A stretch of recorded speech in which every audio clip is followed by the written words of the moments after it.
Welcome to simply America. 2020 तो एक तारीखी साल था जिसे हो सकता है बहुत से लोग भुलाना चाहें। अब भी ज़िंदगी नॉर्मल की तरफ नहीं लौटी।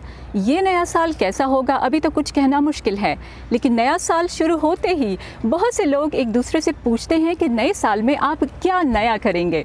हमारे कुछ पाकिस्तानी नाजरीन भी अमरीकियों से यही जानना चाहते हैं। मेरा नाम नवीद सिद्दीकी है। मेरा आपसे एक सवाल ये है कि आपके नए साल की रेजोल्यूशंस क्या हैं? नवीद, आपने दूसरों से उनकी न्यू ईयर्स रेजोल्यूशंस तो पूछी मगर अपनी नहीं बताई। भाई, मेरी न्यू ईयर रेजोल्यूशन तो 2019 की ऐसी रेजोल्यूशंस को 2021 में पूरा करना है जो 2020 में पूरी नहीं हो सकी। ये बैकलॉग बढ़ता ही चला जाता है। क्या आपके साथ भी ऐसा होता है?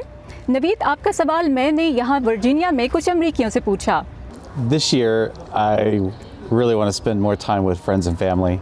I'm going to wear mask as soon as I get out of home. Wish everybody do the same. My plan for 2021 is go back to normal. I need to go vacation. I'm tired with this coronavirus. To give back as much as I can. कोविड-19 की वबा से निपटने के लिए पूरी दुनिया ने ही 2020 के दौरान अपने रहन सहन में तब्दीलियां की। यूँ कह लें कि उर्दू वाला सफ़र तो कम हुआ लेकिन अंग्रेज़ी वाला सफ़र बढ़ गया। अब्दुल बासित का सवाल भी इसी दुखती रग को छेड़ रहा है। मेरा ये सवाल है, आपके इस साल कौन कौन से प्लान कोविड-19 की वजह से मुतासर हुए?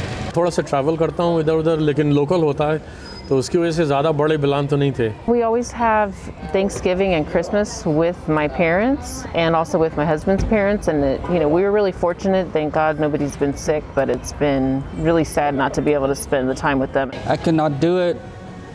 That is my travel.